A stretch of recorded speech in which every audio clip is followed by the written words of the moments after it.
तनैकपितरो कमलायताक्षो विश्वाम्बरो द्विजवरो युगधर्मपालो वन्दे जगत्प्रियकरो करुणावतारो वरहापिराविरामं मृगमदतिलकं कुण्डलाक्रान्तगण्डं कञ्जाक्षङ्कम्बकण्ठं स्मितौ सुभगमुखं श्राद्धरे नस्तवेनुं श्यामं शान्तं त्रिभङ्गं रविकरवसनं भूषितं वैजयन्तं वन्दे वृन्दावनस्थं जुग्जुवती शतप्रीतं ब्रह्मगोपालो वेशं जयतां सुरतो पंगुर्मम मन्दमतिर्गति मत्सर्वस्व पदाम्भुजो श्रीराधा मदनो नमोऽस्ति कालसत्ताय जगन्नाथसुताय सवित्राय सपुत्राय सकलत्राय ते नमो नमो नित्यानन्दं नमस्तभ्यं प्रेमानन्दप्रदायिने कलिकल्मषनाशाय जाह्नवीपतये नमो नमः हे कृष्ण करुणा सिन्धु दीनबन्धु जगत्पति गोपेश गोपिका कान्त राधा कान्त नमस्तुते तप्त कांचन गौरांगी राधे वृंदावनेश्वरी वृषभानुसुते देवी तं प्रणमामि हरिप्रिये वृंदावनी तुलसी देव्यै प्रियायै केशवस्य च विष्णु भक्ति प्रदे देवी सत्यवत्यै नमो नमो नमो धर्माय महते नमो कृष्णाय वेदसे ब्राह्मणभ्यं नमस्कृतं धर्मान् वक्ष्ये सनातनं तुलसीकाननं यत्र यत्र पद्मवनानि च पुराणं पठनं यत्र तत्र सन्निहितो हरि नारायणं नमस्कृतं नरं चैव नरोत्तमं देवीं सरस्वतीं व्यासं ततो जयो मुदीरये श्रूयतां नित्यं गीयतां मुदो चिन्ततां भक्तो श्रीगौरगोविन्द कथामृतं मधुरो वेतां मङ्गलानां सकलो निगमवल्ले यत्फलं चित्स्वरूपं वाञ्छाकल्पतरुभ्यश्च कृपासिन्धुभ्यो एव च पतितानां पावनेभ्यो वैष्णवेभ्यो नमो नमः जय रूप सनातन भट्ट रघुनाथ श्रीजीव गोपाल भट्ट दास रघुनाथ ए छय गोसाई करि चरण बंदन যাহা হইতে বিঘ্ননাশয় অভীষ্ট পূরণ শ্রী গৌরাঙ্গ নিত্যানন্দ শ্রী অদ্বৈত চন্দ্র গদাধর শ্রীবাসাদি গৌর ভক্তবৃন্দ শ্রী কৃষ্ণ চৈতন্য প্রভু নিত্যানন্দ হরে কৃষ্ণ শ্রী রাধে গোবিন্দ হরে কৃষ্ণ কৃষ্ণ কৃষ্ণ হরে হরে হরে রাম রাম রাম হরে হরে হরে কৃষ্ণ কৃষ্ণ কৃষ্ণ হরে হরে হরে রাম রাম রাম হরে হরে শ্রী গুরু নিতাই গৌর সীতানাথ প্রেমানন্দে নিতাই গৌর হরি হরি বল নিতাই গৌর হরি বল নিতাই গৌর হরি বল বদ্দেবিতানুতে ভক্তি মোগমাবর্তয়ে শ্রুতিম যৎকৃপাতমহং বন্দে প্রেম গোপালকং প্রভু সব শ্রোতা বৈষ্ণবেরে করি নমস্কার, সবে কৃপা করে চরণ ধরি দেব মস্তকে। আমার দুর্গমে প্রতিমেন্দস্য স্খলোৎপাত গতির মোহ সকৃপা যষ্টি দানেন সন্ত সন্ত বল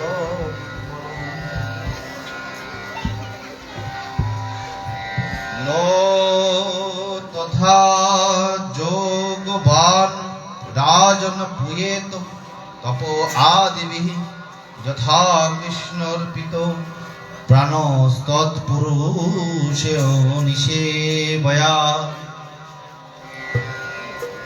পরম কৃপালু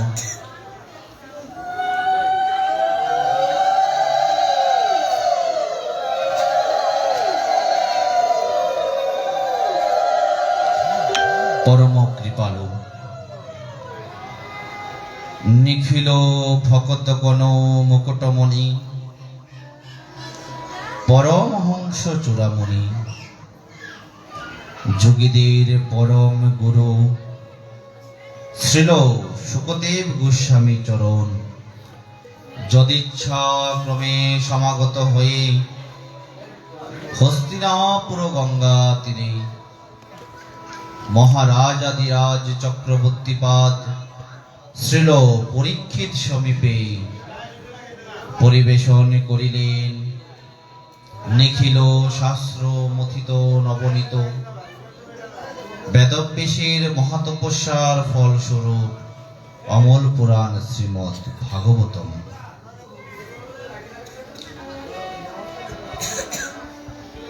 শ্রী ভাগবতী কথার অন্তিম দিবসে আমাদের আজ এক বিশেষ দিবস। কি বিশেষ দিবস বলেন? আজকে হরিনাম সংকীর্তন মহাযজ্ঞের শুভ অধিবাস হবে। আজকে ওই মহাপ্রভু নিতাই চাঁদ অদ্বৈত প্রভু আদি মহাপ্রভুর যত পার্শ্ববৃন্দ আছে সকলকে আহ্বান করা হবে।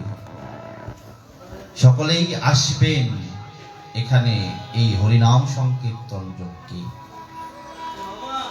অধিবাস শব্দের অর্থ কি? অধি শব্দের অর্থ নিকটে বা অধীনে, বাস শব্দের অর্থ বসবাস করা। আজকের দিন থেকে আমাদের শুরু হবে ভগবানের কাছে বাস করা। কেন? ওই যে আজকে সংকল্প হবে, আজকে আহ্বান করা হবে তাদের। কি হয় অধিবাস কীর্তনে?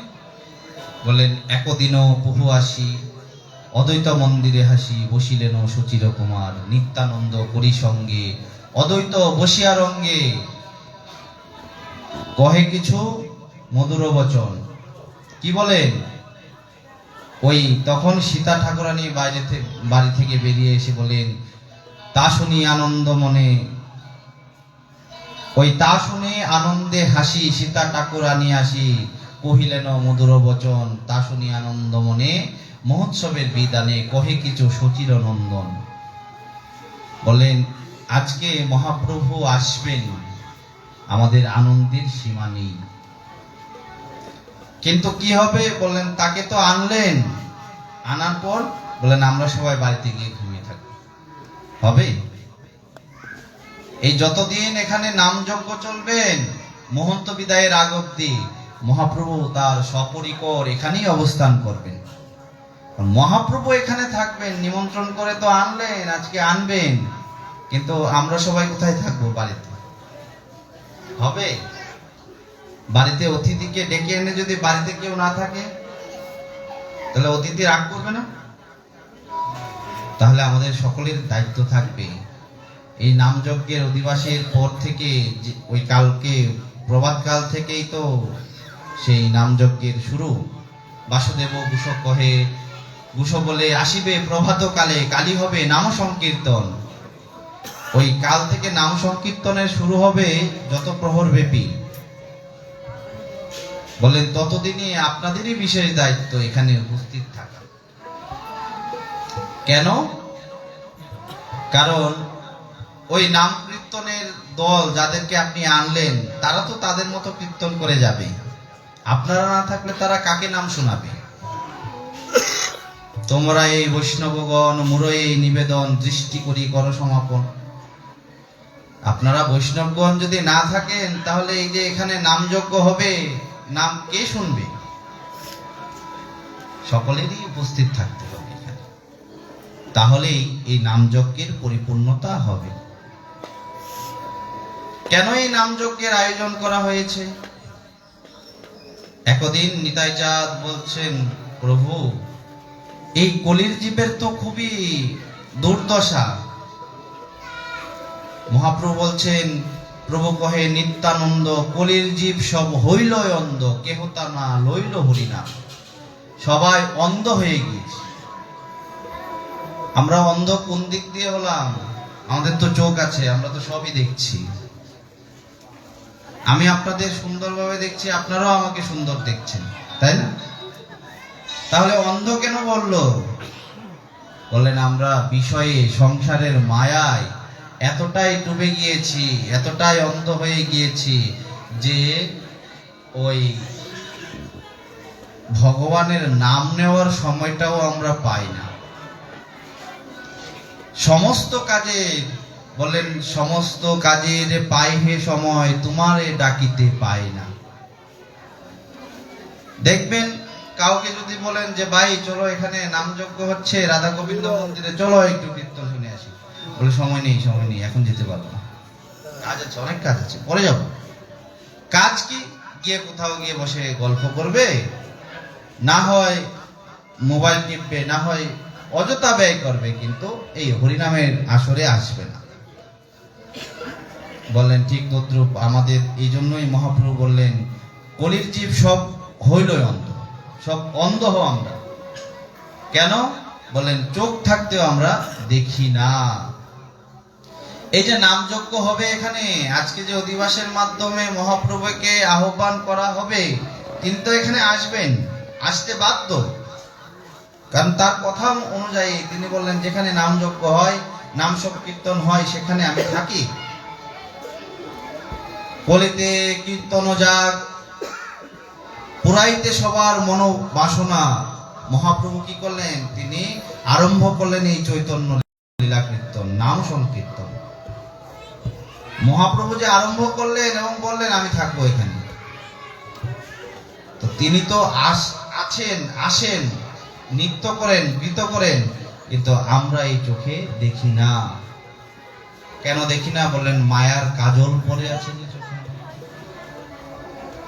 মায়ার ছানি পড়ে আছে। না হলে কি আর বললেন অদ্যাপিও সেই লীলা করে গৌর রায়, কোন কোন ভাগ্যবান দেখিবারে পায়।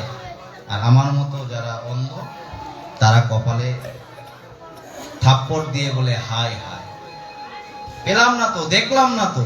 কিন্তু এখানেই তো তারা কীর্তন করছে, এসো দুটি বাই গৌর নিতাই, দ্বিজমণি দ্বিজরাজ হে।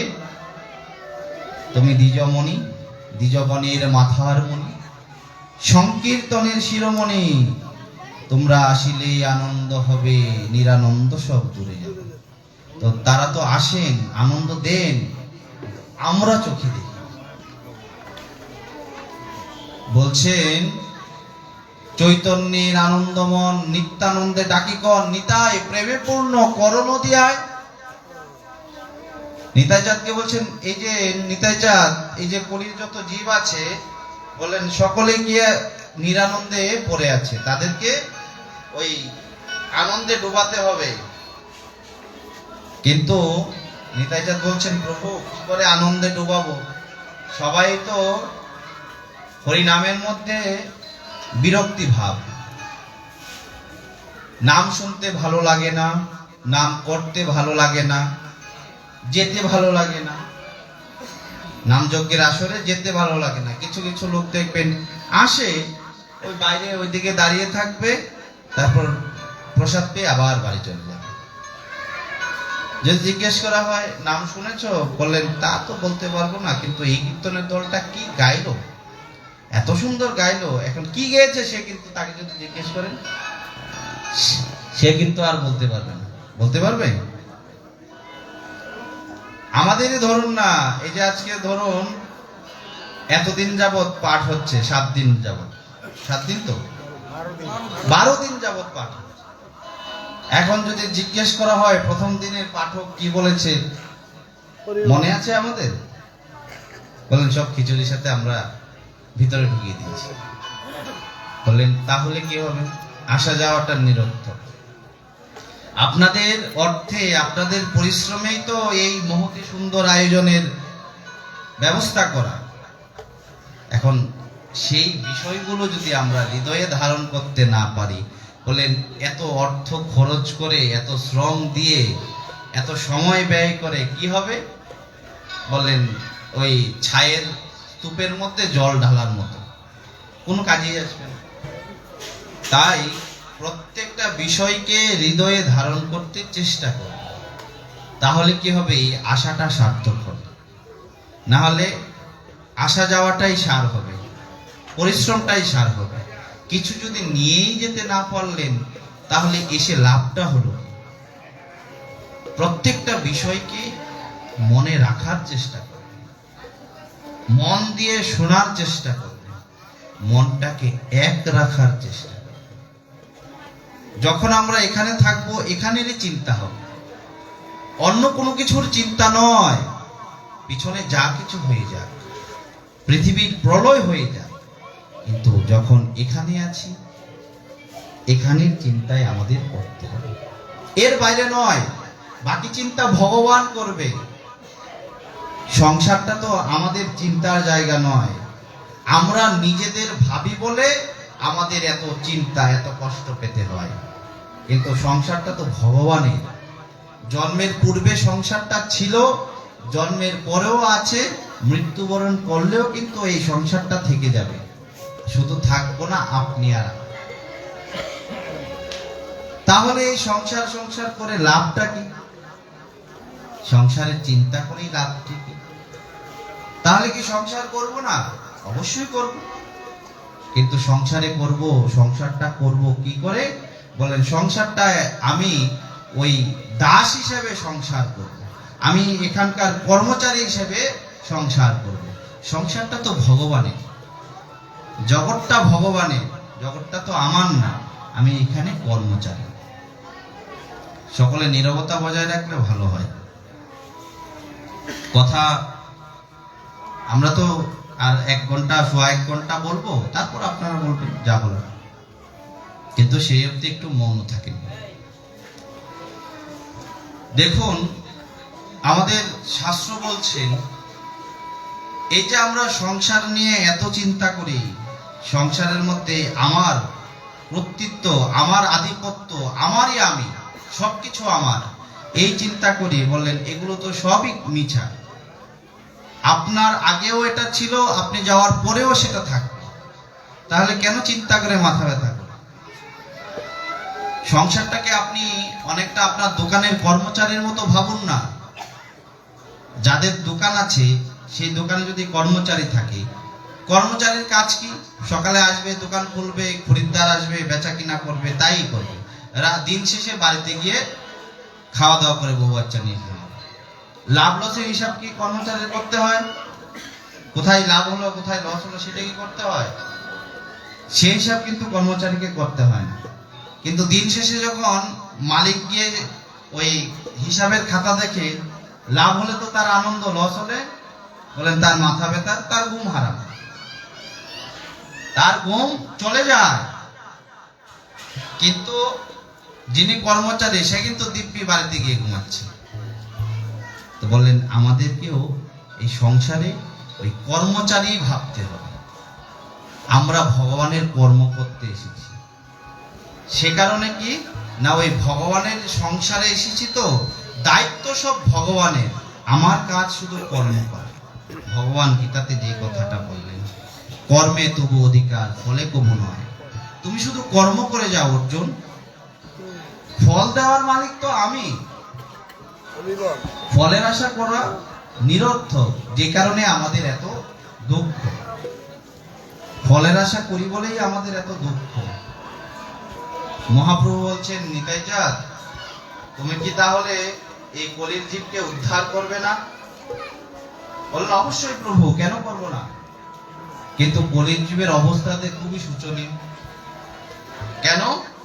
বললেন অনর্থ কলির কাম, নাহি মুখে কৃষ্ণ নাম, সবে অসৎ কর্মে সতত মগন। বললেন জানো, এই অলির অনর্থে লোকের মন এতটাই নষ্ট হয়ে গিয়েছে, বললেন এরা সব সময় ওই নিজেদের কাম, ক্রোধ, লোভ, মোহ, মদ, মাৎসর্য এসবেই ব্যস্ত, আর মুখে কৃষ্ণ নাম নেই। অনর্থ কলির কাম, নাহি মুখে কৃষ্ণ নাম।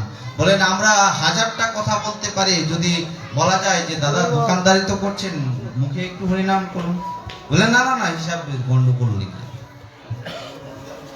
কিন্তু মুখে কিন্তু ওই যখন আমরা কাজ করি তখন অন্যের সাথে কিন্তু গল্প করছি, ঠাট্টা মস্করা সবই করছি, হরিনাম করার কথা বললে তখন এই মুখের মধ্যে হিসাবে গন্ডগোল লেগে যায়। এটা আমাদের ওই কলির প্রভাবে আজকে আমাদের এই অবস্থা। আর যে বললেন অসৎ কথায় শততমগণ, বললেন অসৎ কথা, বাজে কথা শুনতে খুব ভালো লাগে। বাজে কথা হলে একটু এগিয়ে যায়, আরে না না না দাদা এরকম না, এরকম না, এটা এরকম ভাবে হয়েছে, আমি আরেকটু তার সাথে তাল দিলাম, দিয়ে এর মধ্যে এবার আমি ঢুকলাম। ঢুকে কি হলো? বললেন এটা আবার আমাদের মায়েরা বেশ ভালো পারে, কেউ মনে কিছু নেবেন না। দুজনায় কথা বলছে, তার মধ্যে তৃতীয় মা আরেকজন গিয়ে ঢুকে এবার সুরটা আর একটু চওড়া হলো, তালটা একটু বাড়লো, এবার ঝগড়াটা ভালো করে হবে, তাই না? এই বাড়ির কথা ওই বাড়িতে, এই বাড়ির কথা ওই বাড়িতে। বাবারা ভালো আছে, কেন? তারা রাজনীতি নিয়ে থাকে, খেলা নিয়ে থাকে। মায়েদের কাছে রাজনীতি, অর্থনীতি, ধর্মনীতি, সমাজনীতি, যত নীতি আছে সমস্ত কিছুই পাবে। কেউ কথাটা অন্যভাবে নেবেন না, যেটা আমাদের সমাজে ঘটমান সেটাই বলছি। বলেন অসৎ কথায় সতত মগন। আমরা একসাথে বিকালবেলা আড্ডা দিলে কি করে, এই বাড়ির খবর ওই বাড়ির, ওই বাড়ির খবর ওই বাড়িতে বলি, একসাথে বসে একটু হরিনাম করি না? যে আজকে সময় পেয়েছে একটু হরিনাম করে 4-5 জন বসেছি একটু, বা কোনো ভগবানের কোনো লীলা কথা নিয়ে কথা বলবো, রুচি হয় না আমাদের। অসৎ কথায় সতত মগন, ভালো লাগে না। জ্বরের মুখে, মুখে যদি জ্বর হয় সেখানে অমৃত দিলেও কিন্তু তেতুই লাগে, তেতো লাগে না? এখন কেন? কারণ জ্বরের কারণে পিত্ত রসটা বেড়ে গিয়েছে, সে কারণে কিছু খাওয়া যায় না, মুখে শুধু তেতো ভাবি, যা মুখে দিই, মিষ্টি দিলেও তেতো হয়। তাহলে এই তেতো ভাবটা যাবে কি করে? বলেন ওই মিষ্টির টুকরাটা, তাল মিষ্টির টুকরাটা অনবরত মুখের মধ্যে দিয়ে চুষতে হবে, চুষতে চুষতে চুষতে চুষতে আস্তে আস্তে জিহ্বায় আবার স্বাদ ফিরে আসবে। বলেন এই হরিনামকেও প্রতিনিয়ত করতেই থাকতে হবে, করতেই থাকতে হবে। ভালো লাগছে না, জোর করে করতে হবে। এখন ভালো লাগছে না, একটু পরে করবো, বলেন না, এরকম করা যাবে না। এই মহাপ্রভু এই হরিনাম এনেছেই আমাদের এই জিহ্বা থেকে, আমাদের মন থেকে যত পিত্তের যে দোষ আছে আমাদের, যে কারণ এই মুখটার মূলেই কিন্তু আমাদের যত যন্ত্রণা, যত গন্ডগোল কিন্তু হয় এই জিহ্বার কারণে, কথার কারণে। আপনি কথা একটু এদিক সেদিক বলে দিলেই গন্ডগোল হয়ে গেল। বলেন এই জিহ্বার দোষ নষ্ট করার জন্য মহাপ্রভু বললেন যে হরিনাম করতে। বললেন কিভাবে হরিনাম করবে? 10-5 মিলি নিজ দ্বারতে বসিয়া কীর্তন করো সবে করতালি দিয়া। ভগবান 2টা যন্ত্র দিয়েছেন আমাদের, কীর্তন করো সবে করতালি দিয়া। 10-5 মিলি, যখনই মিলবে, যখনই একসাথে হবে তখনই হরিনাম করবে। কিন্তু আমরা অন্য কিছু, তাই নিতাই চাঁদ বলছেন অসৎ কথায় সতত মগন। সবাই এই কারণে বলেন ওই তোমার নাম কেউ করবে না, সব ওই বাজে যত কথা আছে লাগিয়ে দিন, সারা দিন বসে করতে পারবে। আর তার সাথে যদি একটু চা পানের ব্যবস্থা থাকে তাহলে তো হলোই, এর তো তাহলে আর সুখের অন্ত নাই। বলেন এরকম করবেন না, যখনই একসাথে হবেন। এই যে আজকে 12 দিন যাবৎ হরিকথা চলছে, আপনাদের মধ্যে তো বিকালবেলা সবারই কম বেশি দেখা সাক্ষাৎ হয়েছে। কখনো কি আলোচনা করেছেন যে পাঠক এই কথাটা বলেছেন, এই কথাটা আসলেই তো সত্য, বা এই কথাটা এরকম কত সুন্দর বলেছে? কোনোদিন আলোচনা করেছেন? ভেবে দেখুন তো। তাহলে এই আমাদের আয়োজন করে লাভ হলো কি? কমিটি বৃন্দের লাভ হলো কি? আপনাদেরই বা এসে লাভ হলো কি? তাই যখনই একসাথে থাকবেন, হবেন, মিলিত হবেন, তার কথা আলোচনা করবেন। সমস্ত কথার মধ্যে যখন তাকে রাখবেন, তাকে পাওয়া বেশি দূরে নয়। ভগবান বলেননি যে আমার জন্য এত সাধন ভজন করতে হবে। ভগবান শুধু এতটুকুই বলেছেন, স্মর্তব্য সততম বিষ্ণু তস্মাৎ বিস্মর্তব্য ন জাতচিৎ। বললেন সব সময় তাকে স্মরণ রাখবে, কোনো সময় তাকে ভুলবে না। এই দুইটাই হচ্ছে শাস্ত্রের বিধি এবং নিষেধ। এটাই বিধান, তাকে মনে রাখা বিধান, আর তাকে ভোলা যাবে না, এটাই নিষেধ। অন্য কিছু করতে বলেনি, বললেন তাকে মনে রাখতে হবে, আর তাকে মনে রাখতে পারলেই তাকে পাওয়া যাবে। এই জন্য তাকে মনে রাখতে গেলে কি করতে হবে? এই টুকরো মনটাকে গুছিয়ে এক মন করতে হবে, এক জায়গায় আনতে হবে। নচেত বলেন, নচেত ওই মনটা এদিক সেদিক ছোটাছুটি করে। আর কি বলছেন? বলেন ভক্তিগন্ধ নাহি পায় কেবল পশুর প্রায়, তারা হরিনাম না করে গ্রহণ। নিতাইজাত বলছেন কাকে হরিনাম দেব? তাদের অবস্থা কি? বলেন ভক্তির লেশ নেই। এখন বলা যায় এই যে এই কথাটা নিতাইজাত ভুল বললো না, যে এখানে আমাদের ভক্তির কি অভাব আছে? কিন্তু ভাগবত বলছেন কলিযুগে ধর্মের নামে যাহা কিছু চলে, ভাগবত বলে সমস্ত কিছুই পরিপূর্ণ চলে। সমস্ত কিছুই ভক্তি বলতে আমরা বুঝি, পূজা অর্চনা বলতে বুঝি যে অমুক গ্রামে যদি উৎসব এত বড় করা হয়, আমাদের গ্রামে তার থেকে বড় করতে হবে। এমুক আমাদের পাশের পাড়ায় যদি দুর্গা মূর্তির 10 হাত হয়, আমরা পারলে 20 হাত করি। অমুক এখানে যদি 4 পেয়ার সাউন্ড বক্স আনে, আমাদের এখানে 8 পেয়ার সাউন্ড বক্স আনতে হবে। হয় না এরকম? বলেন এগুলো আমাদের ওই ধর্ম না, এগুলো ধর্ম না, এগুলো হচ্ছে সব ছল। আমাদের নিজেদের প্রতিষ্ঠা করার চিন্তা করি, এটা থেকে আমাদের দূরে থাকতে হবে।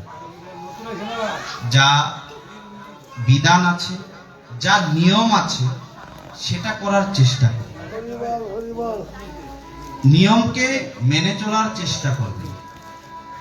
ধর্ম যখন আপনি যখন ধর্মের নিয়ম মেনে চলবেন, ধর্মই আপনাকে প্রতিষ্ঠা কোথায় নেবে সেটা ধর্ম জানে।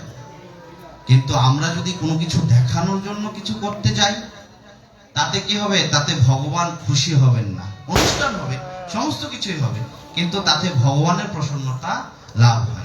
দুর্যোধন তো ভগবানকে দেখানোর জন্য এত আয়োজন করেছিলেন, 56 ভোগ 36 ব্যঞ্জনের আয়োজন করেছিলেন।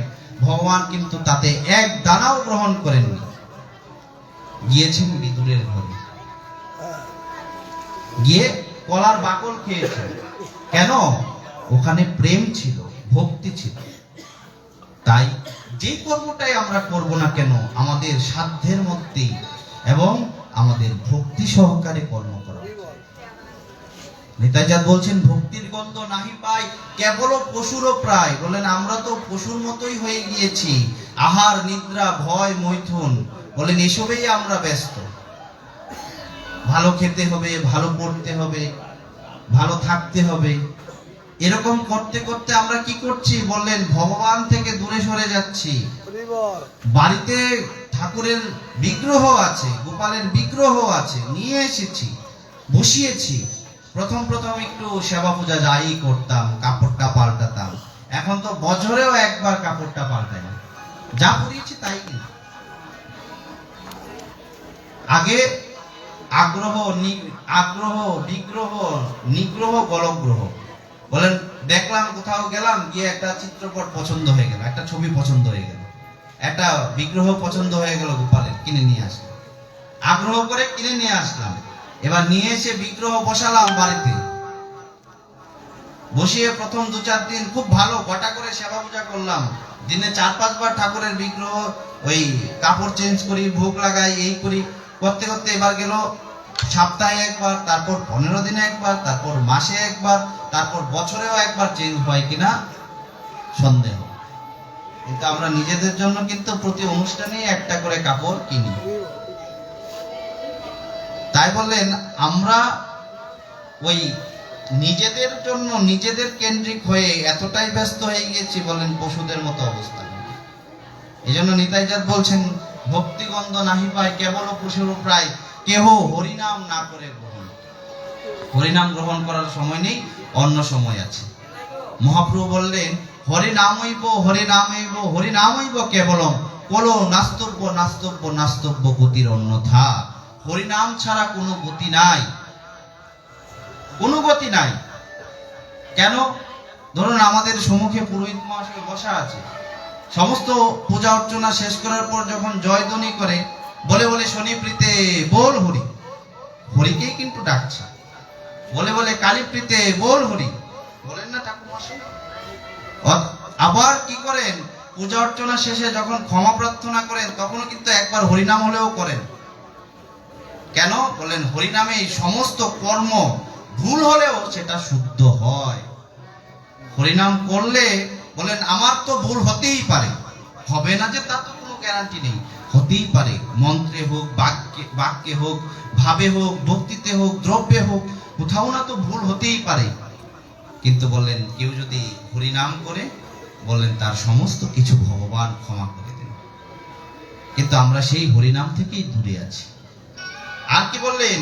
হইয়া মায়ার দাস করি নানা অভিলাষ, তারা মিছা দ্বন্দ্বে যাইছে জীবন। আমরা মায়ার দাস হয়ে শুধু ভগবানের কাছে এইটা চাই ওইটা চাই, এটা দাও ভগবান, ওইটা দাও। কখনো ভগবানের কাছে এটা বলি না, ভগবান তুমি আমাকে তোমার পরে রাখো, ওই তোমার চরণে যেন থাকতে পারি অন্তিম কাল অবধি। একদম আমার প্রাণটা যখন ছেড়ে যাবে তখন যেন তোমাকেই চাই, তোমাকেই যেন ডাকতে পারি। বলেন মায়ার দাসত্ব এরকম ভাবে স্বীকার করেছি, বলেন তাকেই ভুলে গিয়েছি, তাকেই ভুলে গিয়েছি। মায়া এরকম ভাবে আমাকে জড়িয়ে আষ্টে পিষ্টে রেখেছে, বলেন তার কথা এখন মনেই হয় না। আমরা গত পরশুদিনও তো শুনেছিলাম যে ভগবান ঋষিগণ বলছেন, যে ব্রাহ্মণগণ বলছেন হয়তো এটা ভগবানেরই মায়া, আমাদেরকে ভুলিয়ে রেখেছেন, তাকে চিনতে দেয়নি।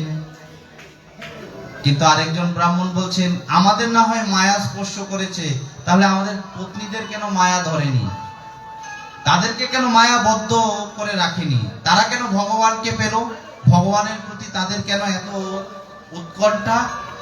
বলেন তাদের মধ্যে ভক্তি ছিল। কৃষ্ণ সূর্য সম মায়া অন্ধকার, যেথায় কৃষ্ণ সেথায় নাকি মায়ার অধিকার। মায়া অধিকার কোথায় করতে পারে না? বলেন যে হৃদয়ে কৃষ্ণ বসবাস, যার অন্তরে কৃষ্ণ থাকেন, যার হৃদয়ে ভগবানের নাম গুণগান লীলা সমস্ত কিছু সর্বদাই স্ফুরিত হয়, চিন্তিত হয়, স্মরিত হয়, যখন স্মরণ করে সর্বদা, বললেন তাকে কখনো মায়া স্পর্শ করতে পারে না। ভগবানের কথা, তাহলে ভাগবত মিথ্যা হবে, তাহলে ভগবানের কথা মিথ্যা হবে।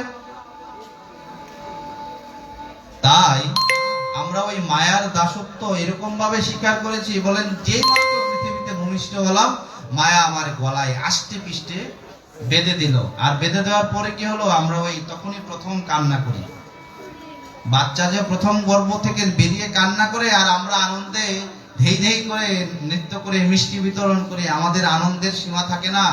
বলেন সে কাঁদছে, সে জানে কিসের জন্য সে কাঁদছে, সে জানে যে আমি এখনই মায়ার কবলে পড়ে গিয়েছি, মায়া আমাকে বেঁধে নিয়েছে, এবার কাঁদা ছাড়া আর কোনো উপায় নেই। আর সারাটা জীবনে কিন্তু আমাদের কেঁদে যেতে হয়। সংসারে থেকে কোনোদিন আমরা হাসি খুশি থাকতে পেরেছি? বলা যায় তো হ্যাঁ হাসছি, কিন্তু হাসার পর কি হচ্ছে? অনন্ত দুঃখ। সংসারের সুখ দুঃখটা কিরকম? বললেন ওই অনেকটা চর্মরোগের মতো, হাতে হোক পায়ে হোক কোথাও চর্মরোগ হয়েছে, চুলকানি হয়েছে, যখনই চুলকাবেন খুব আরাম লাগে, চুলকানি বন্ধ করে দিলেই কিন্তু জ্বলে, জায়গাটা জ্বলে না, তখন মনে হয় যে কেন চুলকাতে গেলাম, কিন্তু পরক্ষণে কিন্তু আবার এই জায়গাটা চুলকায়, ভুলে যায় যারে এই জায়গায় চুলকালে তো জ্বলবে। কিন্তু ওই মায়া, সংসার, আমার আমিত্ব, বলেন হইয়া মায়ার দাস করি নানা অভিলাষ, মিছা দ্বন্দ্বে যাইছে জীবন। কখনো ভগবানকে এসে বলিনি ভগবান তোমাকে ভালোবাসি, জগতের সবাইকে বলেছি ভালোবাসি, কিন্তু ভগবানকে কোনোদিন বলিনি যে ভগবান তোমাকেই ভালোবাসি, তোমাকেই চাই, তোমাকে ছাড়া বাঁচব না। শাস্ত্র প্রমাণে বলছেন, শ্বেতদ্বীপে একদা ওই নারদ এবং গরুর দুজনার মধ্যে একটা তর্ক যুদ্ধ হচ্ছে। বলছেন, এ বলছেন আমি ভগবানের বড় ভক্ত, নারদ বলছে, গরুর বলছে যে আমি ভগবানের বড় ভক্ত। দুজনার মধ্যে যখন ঝগড়া, দুজনায় গিয়ে হাজির হলো কোথায়? বললেন ভগবানের কাছে, বৈকুণ্ঠে গিয়ে হাজির হল। তো ভগবান বলছেন যে কি ব্যাপার, তোমরা দুজনার মধ্যে ঝগড়া করছো কেন? বলেন প্রভু ঝগড়া করছে, দেখুন না, নারদ বলছে ও বড় আর আমি বলছি আমি বড়, এখন আপনি বলেন কে বড়? ভগবান বলেন যে এই তো মহান রোগ, এই রোগের ওষুধ আমার কাছে নেই। কেউ যদি নিজেকে বড় ভাবা মনে করে, সেই ব্যক্তিকে কোন ওষুধেই কাজ করবে না, এই ওষুধ জগতে নেই। তো ভগবান বললেন না, এদেরকে উদাহরণ দিতে হবে, তাহলে এরা বুঝতে পারবে বড় কে আর ছোট। বলেন তোমরা শ্বেতদ্বীপে যাও, সেখানে মহাদেব আছে, তার সাথে গিয়ে সাক্ষাৎ করো। গেলেন দুজনাই শ্বেতদ্বীপে। যাওয়ার পর ওই দেখলেন মহাদেব রাধা বল্লভের আরতি করছে। যেই আরতি করছে, আরতি করা হলো, ভোগ লাগাবে, যেই দরজা বন্ধ হলো, আর অগণিত ভক্ত যারা ছিল সবাই অচৈতন্য হয়ে গেলেন, সবাই ধ্রম করে মাটিতে পড়ে গেল। দাঁড়িয়ে রইলেন কে? বলেন নারদ আর গরুর। এবার দুজনে তো মহাবিপদে, বলেন এ আবার কোন সমস্যায় এসে পড়ে গেলাম। সবাইকেই পরীক্ষা করছে, দেখছে কি সবারই দেহে কোনো প্রাণের স্পন্দন নাই, সবাই মৃত। এবার নারদ আর গরুর ভাবছে যে আমরা কোথায় এলাম, কোন বিপদে পড়ে গেলাম, আর এতগুলো লোক একসাথে প্রাণহীন হয়ে গেল, এটা কোন ধরনের ব্যাপার? এমন সময় কি হলো, মহাদেব যখন দরজাটা খুলে দিলেন, বেরিয়ে এসে দরজাটা খুলে দিলেন, সমস্ত প্রাণী আবার উঠে দাঁড়ালেন। এবার নারদ মুনি মহাদেবকে জিজ্ঞেস করছেন যে প্রভু, এই তো কেন লীলা বুঝলাম না, এর কোনো কুলকিনারা বুঝলাম না। যখন দরজা বন্ধ হলো, সবাই অচেতন হয়ে গেল, মরেই গেল, কারো প্রাণের সারা শব্দ পর্যন্ত ছিল না। আর যেই দরজা খুললেন আপনি, রাধা বল্লভকে দর্শন করলো, সবাই উঠে দাঁড়িয়ে গেল। তখন মহাদেব বলছেন, নারদ, এই শ্বেতদ্বীপবাসী যারা আছেন সকলের প্রাণ রাধা বল্লভ, তাদেরকে এক মুহূর্ত যদি না দেখে এদের প্রাণ থাকে না দেহে। তখন নারদ আর গরুর দুজনাই বুঝতে পারলেন যে আরে আমরা নিজেদেরকে বড় ভক্ত বলি, এদের কাছে তো আমরা কিছুই না, আমরা তো ভগবানকে ছাড়া কত জায়গায় ঘুরে বেড়াই, আর এরা বললেন ওই ভগবানকে না দেখলেই তাদের প্রাণ চলে যায়। বললেন আমাদের অবস্থা যেদিন এরকম হবে, ভগবানকে ছাড়া কিছু জানতে পারবো না, বুঝতে পারবো না, সেদিনই ভগবানের কৃপা লাভ করা সম্ভব। কিন্তু মায়া আমাদের এমন ভাবে আষ্টে পৃষ্ঠে জড়িয়ে রেখেছে যে তার কাছে যাই ঠিক, কিন্তু তার কাছে চাইতে পারি না।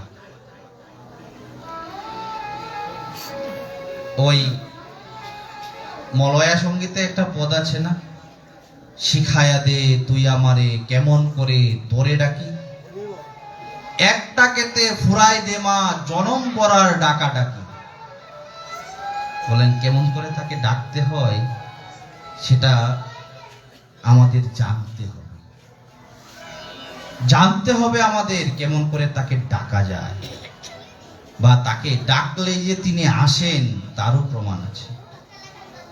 বলেন আপনি তপ জপ যাই কিছু করেন না কেন, বলেন যতক্ষণ পর্যন্ত ভগবান নাম কীর্তনাদি না করবেন, ভগবানের নামের স্মরণে না যাবেন, বলেন সমস্ত কিছুই বৃথা, সমস্ত কিছুই মূল্যহীন।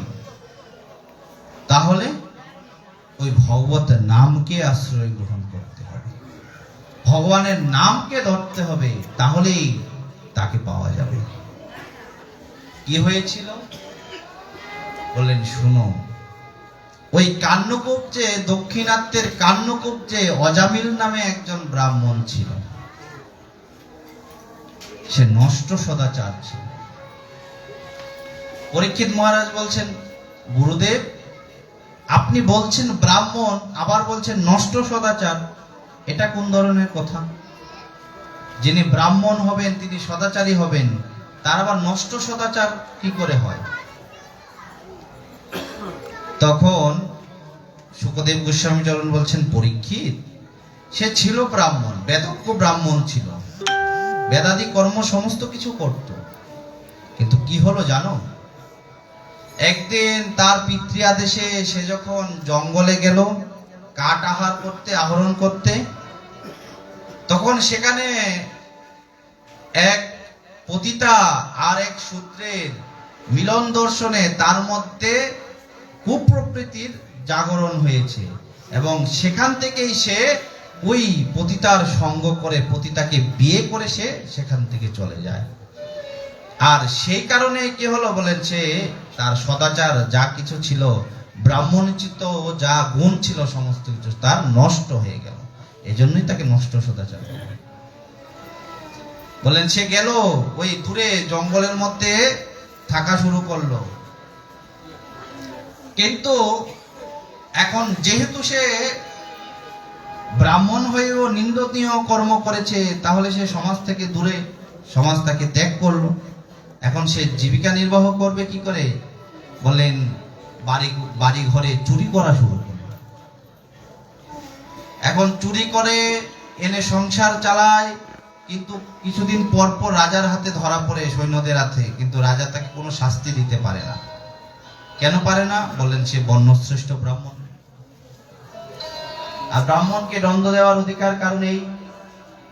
কিন্তু তারপরেও তার কুকর্ম থেমে থাকে না, এই চুরি করে ডাকাতি করে এই করেই সংসার চালায়। আর জানো, সেই দাসী, সেই পতিতার গর্ভে তার 10টা সন্তান উৎপাদন হয়েছে, 10টা সন্তান। আর বাড়ির আঙিনায় যখন এগুলো খেলা করছে, তার আনন্দের সীমা নেই। কিন্তু একদা নারদ মুনি সেই পথে যাত্রা করছে, আকাশ মার্গে। দেখুন, আমাদের শাস্ত্র বলছেন, কেউ যদি কখনো ভক্তি মার্গকে একবার আশ্রয় গ্রহণ করে থাকে, সেই ভক্তিটা কখনো নষ্ট হয় না, লুকিয়ে যায়। অবস্থার প্রেক্ষিতে, পরিস্থিতির কারণে সেটা লুকিয়ে যায়, কিন্তু আবার যখন জল পায় তখন সেটা কিন্তু আবার গজিয়ে ওঠে। দুর্বাঘাসের মতো, দুর্বাঘাস মরে, বলেন শুকিয়ে যায়, এটাকে আবার ঘাসে ফেলে দিন বা একটু জলে ভিজিয়ে রাখুন, দেখবেন সেটা আবার সতেজ হয়ে যাবে। বলেন ভক্তি বৃক্ষ কখনো নষ্ট হয় না। বলেন সে তো পূর্বে ভক্তি আরাধনা করেছেন, বেদোধ্যায়ন বেদাদি ক্রিয়াদি করেছেন, সে কারণে কি হলো? বললেন তার মধ্যে ভক্তির বীজটা নষ্ট হয়নি পুরোপুরি, সেটা জীবিত আছে, কিন্তু সুপ্ত, লুকিয়ে আছে। তো নারদ মুনি যাচ্ছেন, বলছে, নারী এই অজামিল না বেদজ্ঞ ব্রাহ্মণ ছিলেন, সে ব্রাহ্মণ হয়ে এত নিচু কুলে চলে গেল, নিচু কর্মে চলে গেল, এর তো একটা গতি করতে হবে। মোহন্তের স্বভাবে তারিতে পামর, নিজ কার্য নাহি যায় পরগর। বলেন বৈষ্ণবদের স্বভাবই এটা, তাদের কাজই এটা, নিজেদের জন্য নয়, তারা পরহিতের ওই পরের মঙ্গলের জন্য তারা পরের বাড়িতে যায়, গিয়ে ভালো মন্দ খেতে আসে না। বৈষ্ণবরা আমাদের এখানে আসেন কেন? বৈষ্ণবরা আসেন আমাদের মতো পতিত জীবকে কৃষ্ণমুখী করার জন্য, কৃষ্ণকে জানানোর জন্য। কারণ ভগবান বলেছেন যে ওই গুরু রূপে ঘরে ঘরে দীক্ষা দেন সবাকারে, বৈষ্ণব রূপেতে দেন শিক্ষা। শাস্ত্র রূপে কহে জ্ঞান, আত্মরূপে অধিষ্ঠান, বলতার কে আছে উপেক্ষা। বৈষ্ণব রূপে জগতে এসে তারা আমাদেরকে শিক্ষা প্রদান করেন যে ভগবানকে এইভাবে আরাধনা করতে হবে। কোনো মন্ত্র নয়, কিন্তু শিক্ষা কোনো মন্ত্র নয়। শিক্ষা হচ্ছে আমাদের স্কুলে যেরকম স্যারের টিচাররা, শিক্ষকরা আমাদেরকে পাঠদান করেন, বিভিন্ন পড়াশোনা শিখান, ঠিক তদ্রূপ ওই বৈষ্ণবরা এসে আমাদেরকে শিখান ভগবানকে এইভাবে আরাধনা করবে, ভগবানকে এইভাবে আরতি করবে, ভোগ লাগাবে এইভাবে, এগুলো আমাদের শিখান। শিক্ষা কোনো মন্ত্র না। তা বললেন এই যে বৈষ্ণবরা আসেন কিসের জন্য? বললেন আমি তো জীব, ওই ভগবানকে বলে অনেক দূরে চলে গিয়েছি। তিনি এসে আমাদেরকে মনে করিয়ে দেন যে জীব, তুমি কিন্তু মায়ার দাস নও, তুমি কৃষ্ণের দাস। তোমার মালিক কিন্তু ভগবান, মায়া নয়। তোমার কিন্তু একটা মালিক আছে, ওই যে কৃষ্ণ, সে কিন্তু তোমার প্রকৃত মালিক। এই জগৎ সংসারের কেউ তোমার মালিক না। এই মায়া বিষয় যা কিছু দেখছো এগুলো কেউই তোমার মালিক নয়, ওই ভগবানই তোমার মালিক। এই কথাটাই বৈষ্ণব আমাদেরকে শিখান, জানান, বোঝান, দেখান। তখন নারদ মুনি কি করলেন? বললেন তিনি নেমে এসে অজামিলকে বললেন, আরে অজামিল কেমন আছো? অজামিল বলছেন যে হ্যাঁ, আরে নারদ মুনি ভালো আছে। দেখে চিনতে পেরেছেন। নারদ মুনি ভাবছেন যাক ভালোই হলো, পূর্বস্মৃতি এখনো লুপ্ত হয় না। তা এতগুলো সন্তান, এদের নামকরণ করেছো? বললেন কয়েকটার করেছি। এই কি করে এতগুলো সন্তান মনে রাখবো কি করে? কারণ 1 করে 2 করে 3 করে 4 করে এরকম করে নাম দিয়েছি। আর অজামিলের কুলে ছোট্ট একটা সন্তান বসা, সবার ছোট্ট সন্তান।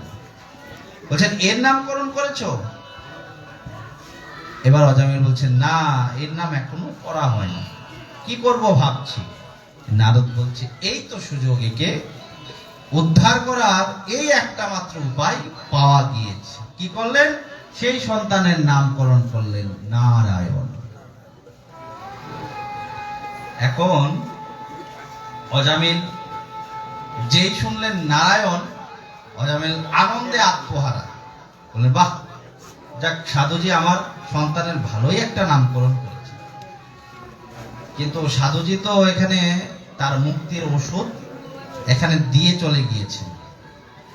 তাই আমাদের উচিত মায়েদের, বাবাদের মনে রাখা, আপনাদের সন্তানদের নামকরণ ক্ষেত্রে অবশ্যই ভগবান কেন্দ্রিক নাম যেন হয়। আমরা তো এখন আধুনিক নাম রাখি, নাট, বল্টু, পিন্টু, এই সেই। কারণ আবার এরকম থাকলে কেউ মনে কষ্ট পাবেন না। বলেন এগুলোতে কি হয়? এগুলোতে কি ভগবানের কোনো নাম আছে? নেই। আগের নামগুলো সুন্দর ছিল, হরিপদ, কৃষ্ণপদ, কালীপদ, বিষ্ণুপদ, নারায়ণ, রামকৃষ্ণ, রাম নারায়ণ, কত কি নাম ছিল। এগুলো নাই রাখেন। ভগবানের আমাদের গরুর পুরাণে বর্ণনা আছে, ভগবানের 1008 নামের কথা বর্ণনা আছে।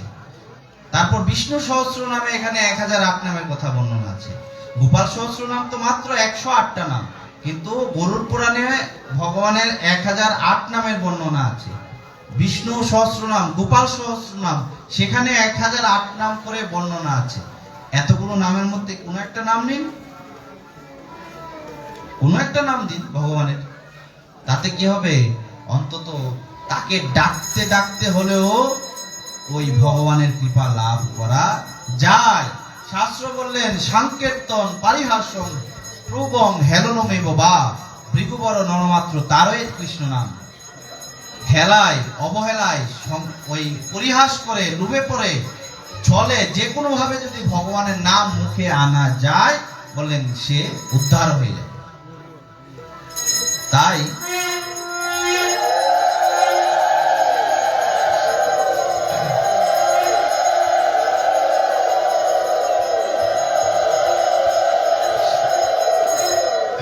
তাই আমাদের ওই ছেলে মেয়েদের নামকরণটা ওই হিন্দি সিনেমার নায়ক দেখে নয়, বাংলা সিনেমার নায়িকাকে দেখে নয়। আগের দিনে খুব সুন্দর ব্যবস্থা ছিল। কি ছিল? নামকরণের ক্ষেত্রে ব্রাহ্মণকে দিয়ে নামকরণ করানো হতো। ব্রাহ্মণ বটপত্রে নাম লিখত। এখন তো তা নাই বললেই চলে। এখন ওই মোবাইল দেখে দেখে কোন নামটা সুন্দর এসব রাখি। না হয় কোনো ফেভারিট নায়ক নায়িকার নাম থাকলে সেটা হবে। এতে কি হবে ভাই? বলেন ডেকে ডেকে কি হবে? বলেন আমাদেরই ক্ষতি। কিন্তু ভগবানের নাম রাখলে তাকেও ডাকা হলো, তাকেও ডাকা হলো। অজামিলেরও সেই গতিই হয়েছে। সে এবার একদম শেষ বয়সের সন্তান, তো তখন তার বয়স 88 মতো। ভাগবত বলছেন তখন তার 88 বছর, তখনকার সন্তান। বলছে সে সারাক্ষণ শুধু ওই নারায়ণ নারায়ণ এই নামই জপছে। নারায়ণ খেয়েছিস, নারায়ণ গিয়েছিস, এই নারায়ণ নারায়ণ নারায়ণ নারায়ণই সে জপছে অহর্নিশি। কোথাও গেলে ঘুমের মধ্যেও সে নারায়ণ নারায়ণ জপ করছে। কিন্তু জোর মিলে মরিতে হবে, অমরকে কোথা কবে? যেই পৃথিবীতে এসেছেন তাকেই তো যেতে হবে পরপারে। ভগবান গীতায় বলেছেন জাতস্য হি ধ্রুব মৃত্যু, জন্মগ্রহণ করলেই তাকে মৃত্যুবরণ করতে হবে, আর মৃত্যুবরণ না করলে আবার জন্মগ্রহণ করা যাবে না। যখন তার বয়স শেষের দিকে মৃত্যু তার কাছে এসে দাঁড়িয়ে, সে একদিন বিছানায় শুয়ে আছে, হঠাৎ দেখলেন কি যে 3টা যমদূত এসে হাজির, ভয়ঙ্কর 3টা যমদূত তাকে ওই যম পাশে বেঁধেছে। এখন বলা যায় যমদূত 3টাই কেন আসলো? বলছে অজামিল এমন কোন পাপ কাজ নেই সে করেনি। পাপ কাজ জগতে 3 প্রকারের করা যায়। এক হচ্ছে কায়িক, শরীর দ্বারা পাপ কর্ম করা। বাচিক, মুখ দিয়ে পাপ কর্ম করা। কারো নিন্দা করলাম, চর্চা করলাম, কারো বদনাম করলাম, কাউকে বাজে ভাষায় গালাগাল করলাম, বলেন এতেও পাপ হয়। আর বললেন এ তো 2টা গেল, তাহলে আরেকটা বলেন মনে মনেও যদি কারো খারাপ চিন্তা করি, মনে মনেও যদি কোনো খারাপ চিন্তা করি, তাতে মানসিক পাপ হয়। বাঁচার কোনো রাস্তা নেই। মুখে বলবেন না, হাতে করবেন না, মনে মনে বলবেন, বলেন বাঁচার কোনো রাস্তা নেই, মানসিক পাপ হয়ে যাবে। তা বলছেন ওই 3 প্রকারের পাপ করেছে বলেই 3টা যমদূত এসেছে তাকে নেওয়ার। এবার যমদূতদের তো বিশাল ভয়ঙ্কর অবস্থা, চেহারা তাদের, বক্র মুখ, চোখ 2টা বড় বড়, লাল লাল, চেহারাটা কালো, চুলগুলো সব এলোমেলো। এই অবস্থা দেখে অজামিল ভয় পেয়ে গিয়েছে। যেই ভয় পেয়েছে সে ভাবছে যে আমাকে কিছু করুক আর না করুক, পাশেই খেলা করছে তার ছেলে নারায়ণ, যদি তাকে আবার কিছু করে। অজামিল তো আর জানে না এরা কারা, মনে করছে রাক্ষস হবে, কোনো অসুর হবে। যেই ওই দূরে ছেলেটা খেলা করছে, অজামিল কি করলেন, তাকে যেন কিছু না করে এজন্য তিনি একবার নারায়ণ বলে ডাকলেন। কিন্তু তার ছেলেকে উদ্দেশ্য করে নারায়ণ। কিন্তু যেই নারায়ণ ডাকলেন, বলেন সাথে সাথে 4 জন বিষ্ণুদূত এসে তার সম্মুখে হাজির। এবার অজামিল তো আর কিছু বুঝতে পারছে না ব্যাপার কি। প্রথমে এলো 3 জন দেখতে খুব অদ্ভুত ভয়ানক, আর পরে এলো 4 জন দেখতে খুব সুদর্শন, তাদের চারিহস্তে শঙ্খচক্র গদা পদ্ম এবং বিভিন্ন নানা অলঙ্কারে ভূষিত, এত সুন্দর মনোহর দৃশ্য দেখলেই চোখ জুড়িয়ে যায়। এবার তো কিছু বুঝতে পারছে না। শাস্ত্র বললেন যে জানো অজামিল সে এতটাই পাষণ্ড ছিল যে তার পাপের বর্ণনা শেষ করা যাবে না। কিন্তু ওই যে নারায়ণ নামটা একবার উচ্চারণ করেছে, এই যে ভগবান গীতায় যে বলেছেন অন্তকালে, অন্তিমকালে কেউ যদি আমাকে স্মরণ করে, অর্জুন কেউ যদি শেষ সময়ে আমাকে স্মরণ করে, সে আমাতেই গতি হয়, সে আমার কাছেই চলে আসে, অন্য কোথাও তাকে যেতে হয় না। ওই যে একবার নারায়ণ বলেছে, এখন বলা যায়, তখন বলছেন যে পূর্বপক্ষ প্রশ্ন তুললেন যে আরে ও তো ছেলেকে ডেকেছে, তোমাকে তো ডাকে। ভগবানকে বলছেন ভগবান ও তো ওর ছেলেকে ডেকেছে, তোমাকে তো ডাকেনি। নাম এক হলেই কি হলো? নাম একই হলো, কিন্তু ব্যক্তি তো 2টা ভিন্ন। কিন্তু ভগবান তখন বলছেন যে জানো, আমাকে যে যেভাবেই ডাকুক না কেন, কেউ যদি কৃষ্ণায় নম বলে ডাকে তাতেও সন্তুষ্ট, কেউ যদি কৃষ্ণ বে নম বলে ডাকে তাতেও আমি সন্তুষ্ট, কেউ যদি কৃষ্ণ নম তাও বলেন তাতেও আমি সন্তুষ্ট। বলেন আমার নাম কেউ লুবে পড়ে হোক, অনেকে পরিহাস করে আমরা বলি না হরে কৃষ্ণ হরে কৃষ্ণ, একজন আরেকজনকে অনেক সময় পরিহাস করি না, বা সাধু দেখলে পরিহাস করি না। বলেন এতেও মঙ্গল হবে যদি আপনি না জেনে করেন। জেনে আবার পরিহাস করলে কিন্তু হবে না। আজকে শুনলেন যে পরিহাস করে নাম করলেও ভগবানের কৃপা লাভ করা যাবে, তারপর এখন কালকে থেকে শুরু করে দিলেন টিটকারি মারা কাউকে দিকে, বললেন এতে অপরাধ। এটা শাস্ত্র বললেন নাম বলে পাপাচার, এটা করা যাবে। কিন্তু অনেকে আমাদের টিটকারি মারে না, বলেন তাতেও নামের কৃপা তার উপর আসবে, পড়বে। কেন? কেউ যদি না জেনেও তার অসুখ, না জেনে সে একটা ওষুধ খেয়ে নিয়েছে, ওষুধের প্রভাব কিন্তু তার উপর পড়বেই। বললেন ভগবান নাম তো মহা ঔষধি, ভবরোগ থেকে উত্তীর্ণ হওয়ার জন্য মহা ঔষধি, এর উপর আর কোনো ওষুধ জগতে নেই। বলেন একে যদি কেউ যেভাবেই খাক না কেন, মানে গ্রহণ করুক, তাতেই তার পরম মঙ্গল। বলছেন জানো, ওই যে অজামিল নারায়ণ নাম উচ্চারণ করেছে, সে কারণে সে যাকেই ডাকুক না কেন নামটা তো আমার, নামটা তো আমার। আর এই নামের মধ্যে আর আমার মধ্যে কোনো বেশ কম নেই, কোনো পার্থক্য নেই। এই কারণে মহাপ্রভু শিক্ষাষ্টকের 2য় শ্লোকে বলেছেন নাম নামকারী বহুদা। বলেন নাম আর নামই দুজনের মধ্যে কোনো ভেদ নেই, যেই নাম সেই নামই, যেই নাম সেই কৃষ্ণ ভজনিষ্ঠা করে নামেরও সহিত আছেন আপন শ্রীহরি। ভগবান তো বলছেন সেই কথা। তা কি হলো?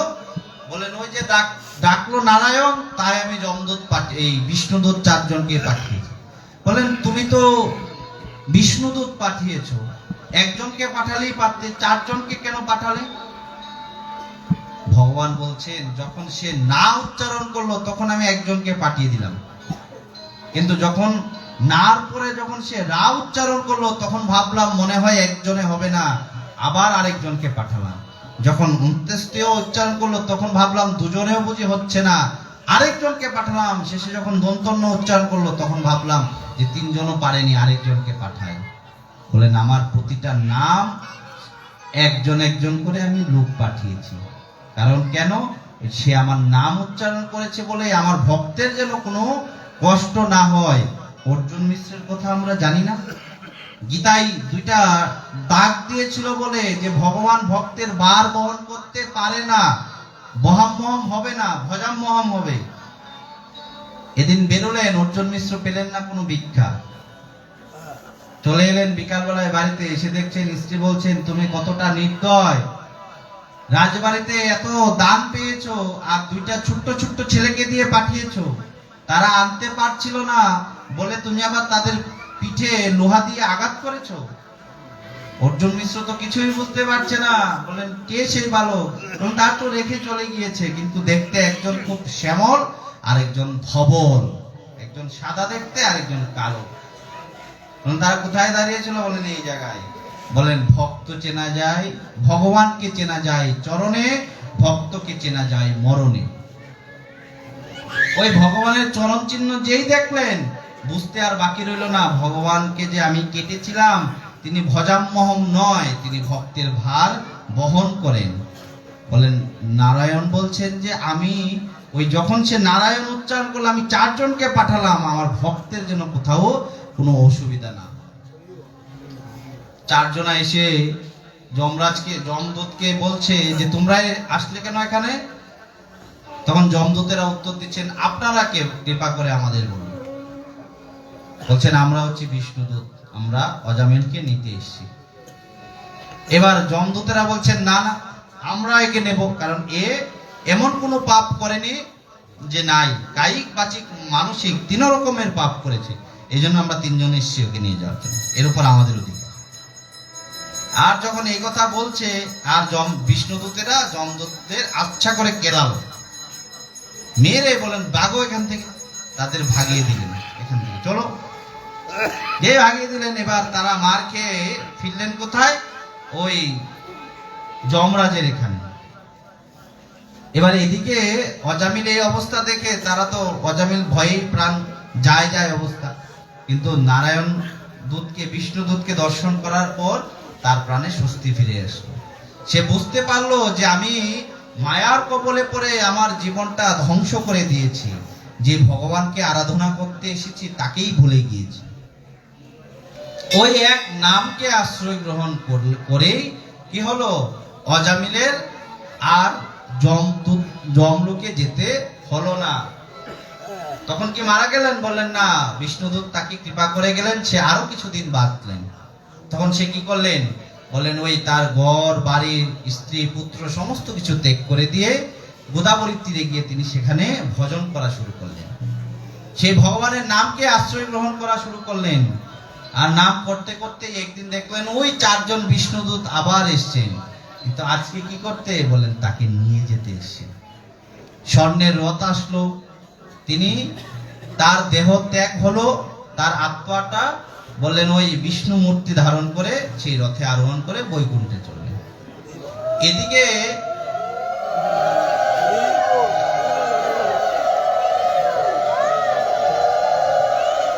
যে যমরাজের দূতেরা মার খেয়ে গেল তাদের কি অবস্থা? বললেন তারা তো গিয়ে সেই যমরাজের এখানে গিয়ে বলছেন, প্রভু এতদিন জানতাম এই জগতের শাসনকর্তা আপনি,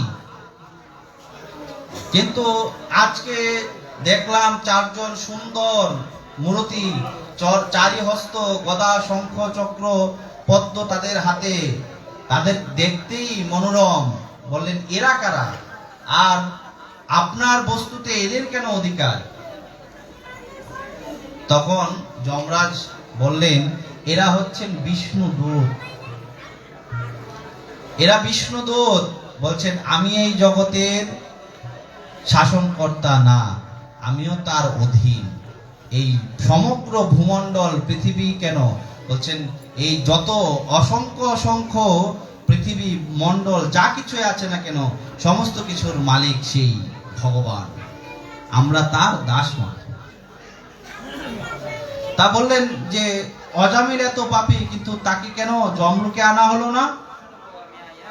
বললেন তোমরা তাহলে ব্যাপারটা বুঝোনি। সে তো মৃত্যুর পূর্বে নারায়ণ শব্দের উচ্চারণ করেছে, আর যেই নারায়ণ বলেছেন শাস্ত্র বলছেন যে তার সমস্ত পাপ তৎক্ষণাৎ দূরীভূত হয়ে গেছে। পাপ নেই, তার আর কোনো পাপ নেই। তাই বলছেন এই যে নারায়ণ নাম, এই যে নাম, এই নামকে আশ্রয় গ্রহণ করা সমস্ত জীবের কর্তব্য। আর এই নামকে আশ্রয় গ্রহণ করলে বললেন তোমাদের আজকে থেকে আমি আদেশ করলাম, কেউ যদি ভগবান নামকে আশ্রয় গ্রহণ করে তোমরা তার কাছে যাবে না, তার কাছেও যাবে না। কাছে কেন, তার শতযোজন এই এলাকার মধ্যেও তুমি যাবে না। এক যোজন সমান 12 কিলোমিটার। বললেন তার শতযোজন এরিয়ার মধ্যেও তুমি যাবে না, যে জায়গায় কোন জীব যদি নাম করেন।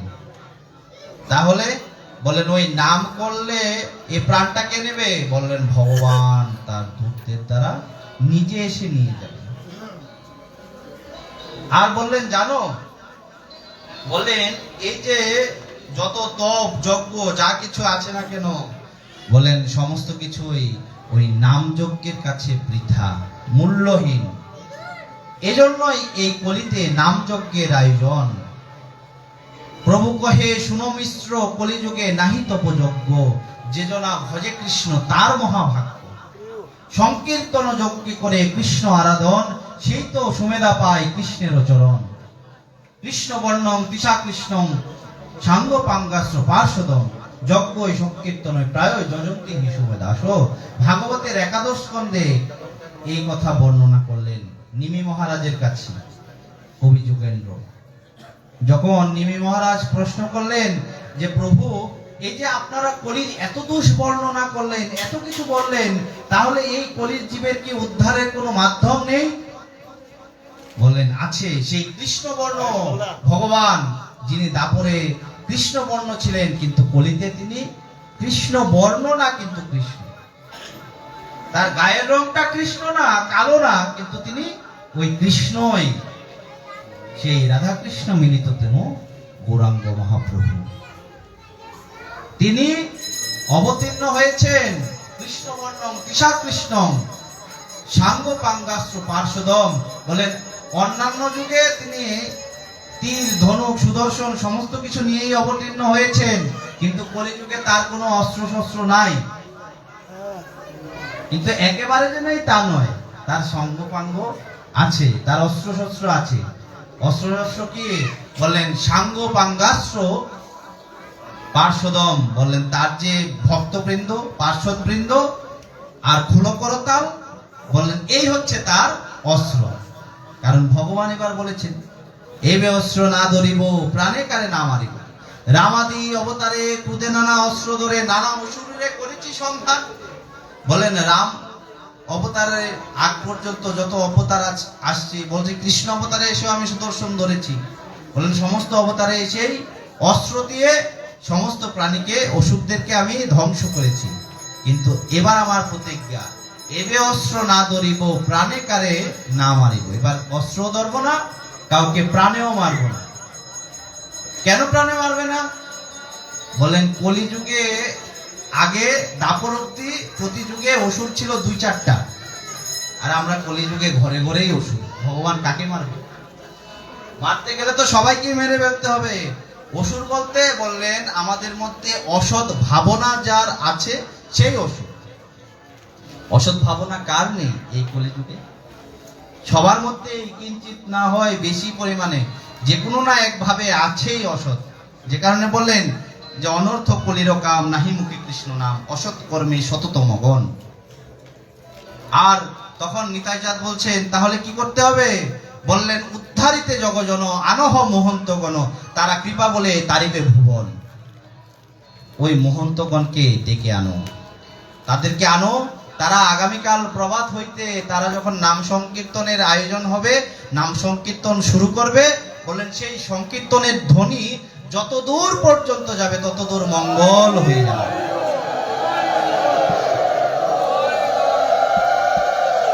বললেন তত দূর আর কোনো অমঙ্গল থাকবে না। ওই হরিনামের ধ্বনি যত দূর যাবে, তাই এই সংকীর্তন মহাযজ্ঞের আয়োজন। আমাদের ব্যানার আদিতে, পোস্টার আদিতে লেখা থাকে কি? ভুবন মঙ্গল হরিনাম সংকীর্তন। এটা যেটা অন্য কোথাও নেই, আমাদের সনাতন ধর্মে আছে। স্থাবর জঙ্গম যত প্রাণী আছে, বলেন সকলের মঙ্গল হবে। এই হরিনামের ধ্বনি যত দূর যাবে, ওই বৃক্ষ লতা গুল্ম যারা শুনতে পারে না, যারা বলতে পারে না, বলেন তাদেরও মঙ্গল হবে। যারা চলতে পারে না তাদেরও মঙ্গল হবে। যারা শুনতে পারি, বলতে পারি, তাদের তো মঙ্গল হবেই হবে। বললেন স্থাবর জঙ্গম তরু লতা কীট পতঙ্গ যা আছে ব্রহ্মাণ্ডে, এই যে হরিবাসর কীর্তনে বলে ব্রহ্মাণ্ডে উঠিল নাম গগন বেদিয়া, শ্রী হরি বাসরে হরি কীর্তন বিধান নিত্য আরম্ভিল প্রভু জগতেরও প্রাণ। ওই যে জগতের প্রাণ তিনি কীর্তন আরম্ভ করলেন, বললেন ওই সর্ব মহাপ্রায়শ্চিত্ত যে প্রভুর নাম, আমাদের সমস্ত প্রায়শ্চিত্ত বললেন এই হরিনাম সংকীর্তন। কলিকালে নাম ভিন্ন আর কোনো গতি নাই, অন্য কোনো আশ্রয়ে আমাদের কোনো লাভ হবে না। ওই নামের ঝুলাটা, নামের মালাটা হাতে নিতে হবে। এই জন্যই বললেন হরিনাম করো সার, হরিনাম করো সার, এ ভব সাগর হবে বালুচর, হাটিয়া হইবে পার। মন রে হরিনাম করো সার। এই হরিনামকে সার করতে পারলে কি হবে?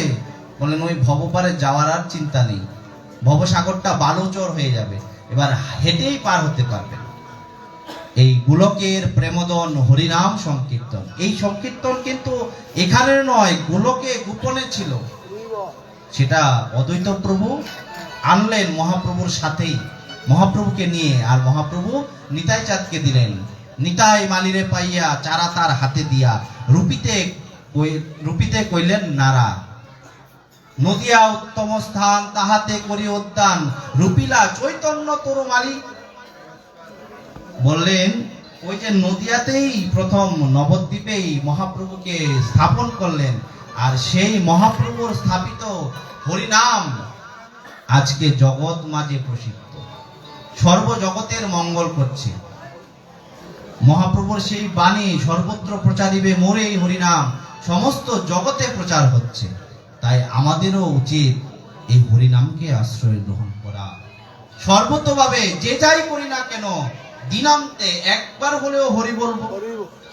হাতে করি না মুখে গৃহকর্ম, মুখ তো বন্ধ রাখতে বলিনি ভগবান। আর মুখে তো আমরা কোনো কাজ করি না, মুখে হরিনাম করি না, বাজে কথা না বাদ দিয়ে হরিনাম করি না। জীবনটা তো শেষ, কবে এই জীবনটা চলে যাবে তার কোনো নিশ্চয়তা নেই। 7 দিনের মধ্যেই কিন্তু মরব। পরীক্ষিতের আয়ু ছিল 7 দিন, সে জানতো 7 দিন পর মারা যাবে, কিন্তু আমরা কিন্তু জানি না কবে মারা যাবে। আমাদেরকে 7 দিনের মধ্যেই মরতে হবে। 7 দিনের মধ্যেই যখন মরব, মৃত্যুকে ভয় করে লাভ কি? মৃত্যুকে বুড়ো আঙুল দেখাবো কখন? যখন হরিনামকে আশ্রয় গ্রহণ করব, নাম করব। মৃত্যু এলেই কি আর না এলেই কি, তখন বরং যখন ভাগবত সমাপ্ত হয় সপ্তাহব্যাপী, তখন পরীক্ষিত বলছেন তক্ষক আসে না কেন? আমার আর এই দেহ থাকতে ভালো লাগছে না। কারণ কেন? এই দেহটা না ছাড়লে তো ভগবানকে পেতে পারছি না। তাড়াতাড়ি তক্ষককে বলো এসে আমাকে দংশন করতে। বলেন যখন নামকে আশ্রয় গ্রহণ করবেন তখন বললেন মৃত্যু আসুক না, তাতে আমার কি? আমি তো যত তাড়াতাড়ি এই প্রাণটা চলে যাবে ততই আমরা গোবিন্দ চরণে যেতে পারবো। তাই এই জীবনের আদি মধ্য অন্ত সমস্ত কিছুই নাম। এই নামের কৃপা আমাদের সকলের উপর বর্ষিত হোক, নিতাই গৌর চরণে সেই প্রার্থনা। একটু পর অধিবাস শুরু হবে, সকলেই থাকবেন। 1টা দিন 2টা দিন 5টা দিন না হয় ভগবানকে দিন। পুরো বছরটা তো আমরা সংসারের কাজেই ব্যয় করি। অধিবাসে সবাই থাকবেন, নামযজ্ঞে সবাই থাকবেন, আসবেন। আপনারা থাকলে ভগবানেরও আনন্দ হবে। অল্প সময় করে করে এখানে দিন না, এটাই সাথে যাবে, আর কিছু সাথে যাবে না। তাই সেই প্রার্থনা, সকলে ভালো থাকুন, সুস্থ থাকুন, আনন্দে থাকুন। মহাপ্রভু আমাদের জিহ্বায়, হৃদয়ে, কণ্ঠে, কর্ণে সর্বদা সেই হরিনামকেই যেন বসিয়ে রাখে, সেই প্রার্থনা। ভাগবতের করুণা সকলের উপর বর্ষিত হোক। আর এই দাস আপনাদের যতটা গুরু কৃপা হয়েছে, যতটা ভাগবতের কৃপা হয়েছে, যতটা আপনাদের কৃপা হয়েছে, ততটাই পরিবেশনের যত সামান্য প্রয়াস করেছি। বামন হয়ে চাঁদে হাত দেওয়ার মতো গুরু আজ্ঞায় যতটা পেরেছি করেছি। কৃপা করবেন যেন জীবনের অন্তিম কাল অবধি যেন এরকম করেই আপনাদের সেবা করে যেতে পারি। দাসের কথায় কারো যদি হৃদয়ে কোনো প্রকারের কষ্ট পেয়ে থাকেন, দাসকে নিজ দাস জ্ঞানে ক্ষমা করে দেবেন, চরণে রাখবেন, প্রার্থনা রাখবেন যেন সর্বদা ভগবত নাম কীর্তনের মজে থাকতে পারি। সেই প্রার্থনা রেখে আবার কোনো সময় যদি মহাপ্রভু কৃপা করেন আপনাদের সাথে আবার মিলনের আকাঙ্ক্ষা রইল, সেই প্রার্থনা রেখে আজকের মতো হরিকথার এখানেই বিশ্রাম। শ্রী গুরু নিতাই গৌর সীতানাথ প্রেমানন্দ নিতাই।